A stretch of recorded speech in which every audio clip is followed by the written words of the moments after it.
नमस्कार दोस्तों, मैं योडा आपको अपने जैनजी रिवॉल्यूशन चैनल पर स्वागत करता हूं। जैसा कि हमने पिछली वीडियो में गांधी जी और उनके उनके शुरुआती जीवन एवं उन्होंने दक्षिण अफ्रीका में कैसे अपने असहयोग आंदोलन से रंग भेद के खिलाफ जंग अंग्रेजों से जीती थी, तो उसी प्रकार से अब हम उसका अगला भाग आज आपके सामने प्रस्तुत करते हैं, जिसमें हम आपको बताएंगे कि कैसे गांधी जी भारत के अंदर आए और उन्होंने सबसे पहले भारत भ्रमण किया, भारत को समझा। उसके बाद उन्होंने किस प्रकार से किन किन आंदोलनों में हिस्सा लिया एवं कैसे मजदूरों एवं किसानों को अंग्रेजों के विरुद्ध एक सफलता हासिल करवाई। तो चलिए शुरू करते हैं एक एक करके। तो सबसे पहले गांधी जी भारत में 9 जनवरी 1915 को दक्षिण अफ्रीका से आए थे और 9 जनवरी को हम सभी प्रवासी भारतीय दिवस के रूप में भी मनाते हैं। जब गांधी जी भारत में आए तो वो सबसे पहले अपने राजनीतिक गुरु श्री गोपाल चंद गोखले जी से मिले थे एवं गोखले जी ने उन्हें एक सुझाव दिया था कि आप सबसे पहले पूरा भारत का भ्रमण कीजिए, क्योंकि यह जरूरी है कि आप पहले समझिए कि भारत किन चुनौतियों से जूझ रहा है एवं लोगों के सामने क्या क्या समस्याएं हैं। यह जानने के लिए गांधी जी पूरे भारत भ्रमण के लिए निकले और उन्होंने पूरे 1 साल भारत भ्रमण किया। तो जब वो भारत भ्रमण कर रहे थे तो उनके मन में ख्याल आया था कि मैं एक सूट बूट वाला इंसान हूँ, क्योंकि वो एक वकील थे, पेशे से एक वकील थे और वो सूट बूट पहनते थे। तो अगर मैं इन आम लोगों के बीच में जाऊंगा तो वो बस मुझे एक अंग्रेज की तरह ही देखेंगे, या फिर हो सकता है एक बड़ा अधिकारी या कुछ भी एक इस प्रकार के व्यक्ति की तरफ देखेंगे और मुझसे पूरी तरीके से बात नहीं कर पाएंगे या अपने दिल की बात नहीं कह पाएंगे कि उनके सामने क्या समस्या है। उसी वक्त गांधी जी ने ये निश्चय किया कि वो जो अपना सूट बूट वाला पहना हुआ है उसे छोड़ देंगे और एक आम भारतीय की तरह रहेंगे। वो ये समझते थे कि आज के भारत में, यानी कि जब मैं बात कर रहा हूँ 1915-16 के समय की, तो उस वक्त के लोगों की स्थिति बहुत ही खराब थी। लोग बहुत ही गरीबी वाली जिंदगी जी रहे थे, उनके पास पहनने के लिए पूरा कपड़ा भी नहीं था सर तन ढकने के लिए। तो गांधी जी ने भी यही डिसीजन लिया कि मैं भी सिर्फ एक धोती ही पहन के निकला करूंगा, क्योंकि मुझे भी एक आम जनमानस की तरह सोचना है, तो उनकी तरह पहले बनना पड़ेगा। यह सब करने के बाद तो गांधी जी को 1916 में एक लखनऊ में अधिवेशन था कांग्रेस का, तो वहां पर वो गए हुए थे, क्योंकि अलग अलग अधिवेशन में वो मिलते थे, बड़े बड़े लोगों से मिलते थे ताकि आगे की एक प्रक्रिया पर कार्रवाई कर सके। तो जब वो वहां पहुंचे तो वहां पर उनकी मुलाकात राजकुमार शुक्ला जी से हुई। राजकुमार शुक्ला जी चंपारण बिहार के एक किसान थे और बिहार में उस वक्त एक समस्या चल रही थी जिसका नाम था नील की खेती की समस्या। नील की खेती की समस्या क्या थी, या चंपारण में जो किसानों के सामने समस्या थी, वो ये थी कि अंग्रेज भारतीय किसानों को मजबूर करते थे नील की खेती करने के लिए, और इस सिस्टम को बोलते थे वो 3 कटिया सिस्टम। 3 कटिया सिस्टम क्या होता है कि आप समझ लीजिए कि आज के समय में 20 बिस्वा मिलके बनता है 1 बीघा। उसी तरीके से उस वक्त 20 कटिया मिलके बनता था 1 बीघा। तो उस 20 कटिया में से 3 कटिया एक किसान को अपने, अगर उसके पास अगर 1 बीघा जमीन है तो उसमें से 3 कटिया जमीन में उसे नील की खेती ही करनी पड़ेगी। अच्छा, नील की खेती करने का नुकसान क्या था? नील की खेती करने का सबसे बड़ा नुकसान ये था कि उस पर उसकी जो फसल की जो जमीन की जो पैदावार थी वो खत्म हो जाती थी। यानी कि अगर आपने एक जमीन पर अगर आपने एक बार खेती कर ली नील की, तो उस पर आप अगले 4 से 5 साल तक खेती नहीं कर सकते हो। जो दूसरी समस्या थी वो ये थी कि उस वक्त शासन अंग्रेजों का था और वो अपने मन मुताबिक उस उस फसल को खरीदते थे, यानी कि किसानों को उनकी मेहनत का उचित दाम नहीं मिलता था। जो तीसरी सबसे बड़ी समस्या थी वो था मार्केट में जर्मन सिंथेटिक डाई का आना। आप यह समझिए कि यह प्रथम विश्व युद्ध का दौर है और उस समय पर जर्मनी और जो ब्रिटेन है वो एक अलग अलग सुपर पावर्स हैं जो कि आपस में विश्व युद्ध में भिड़ी हुई है। तो जर्मनी के पास क्या था कि उन्होंने ना डाई के लिए एक जर्मन सिंथेटिक डाई जो है वो बना ली थी, लेकिन अंग्रेज अभी भी जो किसानों से जो डाई खरीदते थे उसके ऊपर डिपेंडेंट थे। तो वो अपना मुनाफा बढ़ाने के लिए वो किसानों को प्रेशर कर रहे थे और उनसे बहुत सस्ते दामों में वो नील करवा रहे थे। तो इन सारी समस्याओं को लेकर राजकुमार शुक्ला जी महात्मा गांधी जी से मिले। जब वो महात्मा गांधी जी से मिले तो महात्मा गांधी जी को उन्होंने कहा कि आप एक बार मेरे साथ चलिए, आप चंपारण चलिए और स्वयं अपनी आंखों से किसानों की स्थिति देखिए। तो महात्मा गांधी जी ने उनसे वादा किया कि ठीक है, इस वक्त मैं काफी बिजी हूँ और मुझे कलकत्ता जाना है। कलकत्ता के बाद मैं सीधा आपके साथ चलूंगा और मैं जरूर चंपारण आऊंगा। तो लखनऊ के अधिवेशन के बाद महात्मा गांधी जी ने कलकत्ता की यात्रा की और कलकत्ता में वो जैसे ही पहुंचे वहां उन्हें राजकुमार शुक्ला जी पहले से मौजूद मिले। तो जब उनकी उनसे फिर से मुलाकात हुई तो उन्हें उन्हें लगा कि हाँ, मुझे वाकई में जाना चाहिए, और वो उनके साथ चले गए। जब वो चंपारण पहुंचे तो वहां उनकी मुलाकात वहां के जो लोकल लीडर्स थे, जैसे कि हमारे प्रथम राष्ट्रपति doctor Shri Rajendra Prasad G B Kripalani जी, तो ये सभी भी वहां गांधी जी से मिलने के लिए आए। और सबसे पहले गांधी जी ने कहा कि हमें समस्या को समझना होगा, जानना होगा कि क्या समस्या है। तो गांधी जी ने कहा कि ठीक है, हम सभी किसानों से मिलेंगे और उनसे बातचीत करना चाहेंगे। तो गांधी जी ने एक छोटी सी कमेटी बना ली, और उस कमेटी का काम यही था कि सभी किसानों से जानना एवं उनकी समस्याओं को समझना।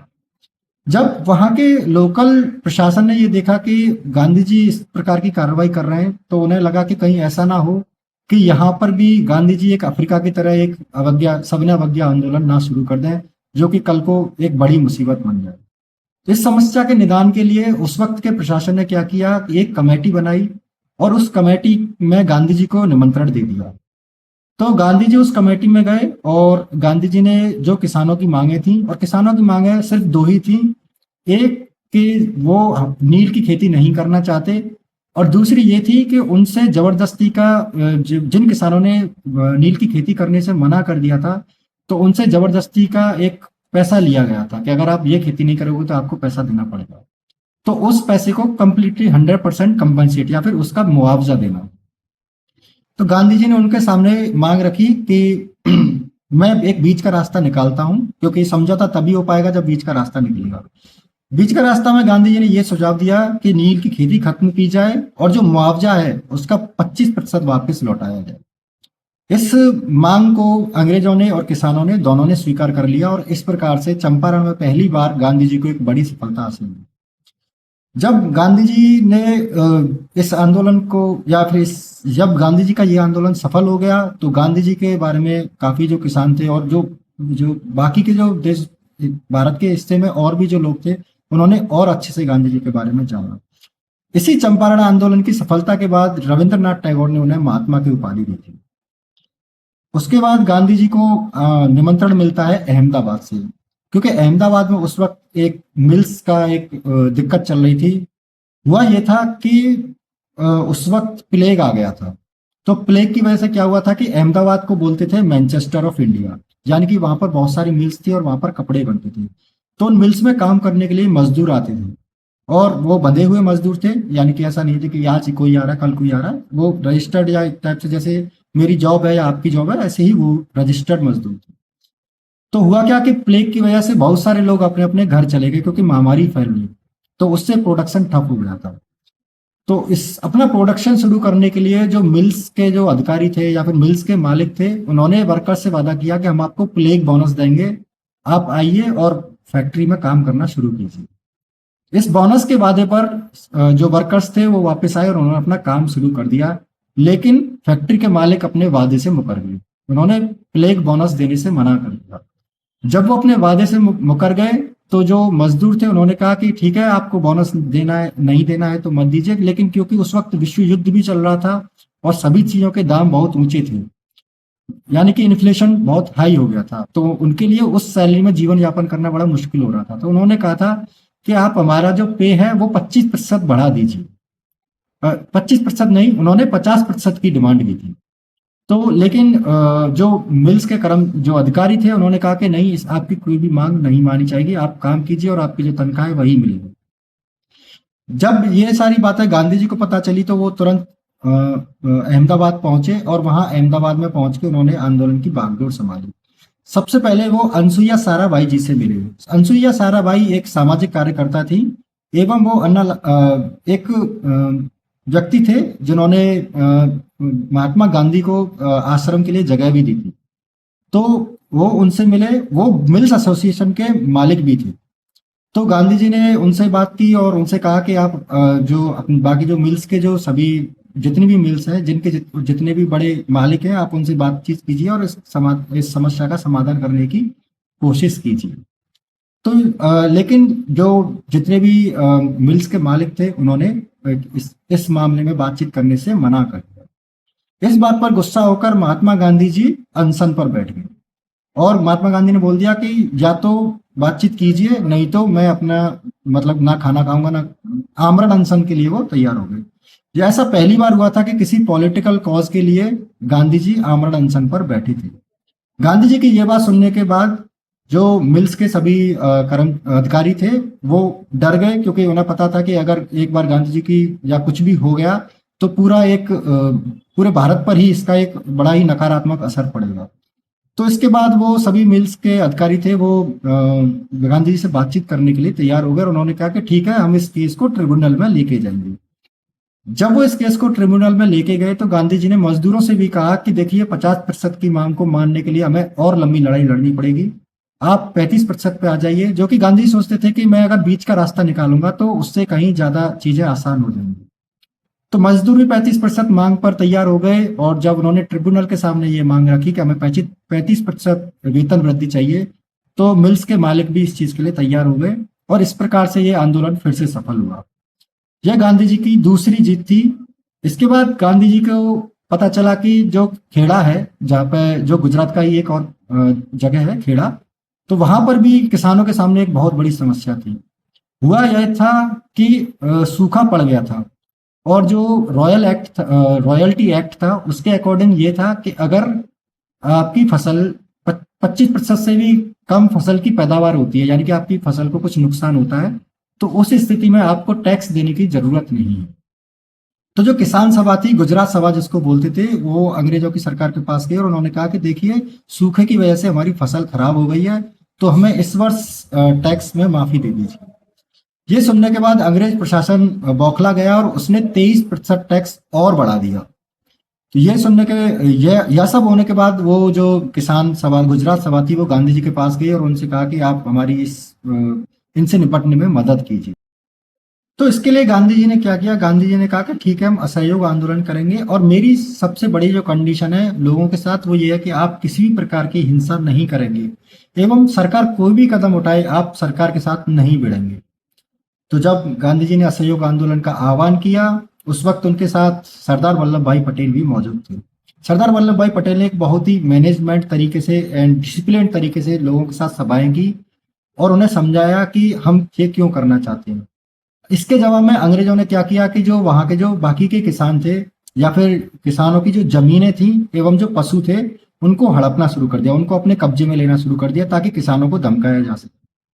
लेकिन किसानों ने, किसी भी किसान ने अंग्रेजों के विरुद्ध कोई कार्रवाई नहीं की और अंग्रेजों को जो करना था वो उन्हें करने दिया।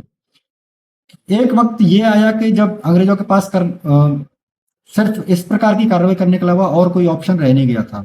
अंग्रेज भी जानते थे कि अगर जमीन भले ही वो ले लें लेकिन खेती करने के लिए तो उन्हें किसान ही चाहिए या फिर पशुपालन करने के लिए भी उन्हें लोग ही चाहिए। तो बाद में अंग्रेजों को समझ में आया कि हम इस तरीके से इस समस्या का निदान नहीं कर सकते हैं, तो वो बातचीत के लिए तैयार हुए। वो महात्मा गांधी जी से मिले एवं उनसे कहा कि ठीक है, हम इस वर्ष का जो कर है वो माफ करते हैं एवं उन्होंने अगले वर्ष के लिए भी कहा कि ठीक है, अगर अगले वर्ष भी इस प्रकार की समस्या होती है तो किसान सीधे आके हमसे बात कर सकते हैं। तो इस प्रकार से गांधी जी ने इस खेड़ा सत्याग्रह करके एवं किसानों को अंग्रेजों के टैक्स से मुक्ति दिलवाई थी। तो गांधी जी का ये इतना योगदान क्यों महत्वपूर्ण है और हम इसे आज से कैसे रिलेट कर सकते हैं। देखिए युवाओं, आपको समझना होगा कि आजकल जैनजी रिवॉल्यूशन के नाम पर एक बहुत ही ट्रेंड चल रहा है, जैसा कि आपने बांग्लादेश में भी देखा होगा या आपने नेपाल में भी देखा होगा। देखिए, आपको अगर रिवॉल्यूशन करना है तो आपको अपनी राष्ट्रीय चेतना के साथ करना होगा एवं आपको हिंसक रास्ता नहीं अपनाना है।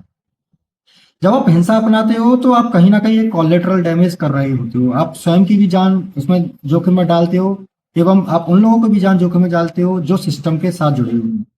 जैसे कि सपोज कीजिए आपको रिवॉल्यूशन करना है लेकिन आप गए, अब आपको उस रिवॉल्यूशन को करने के लिए पुलिस रोक रही है, लेकिन उस पुलिस में जो काम कर रहा है वो भी किसी परिवार का व्यक्ति है। तो आप कोशिश कीजिए कि उससे आप ना उसे नुकसान ना पहुंचे और आपको भी ना नुकसान हो।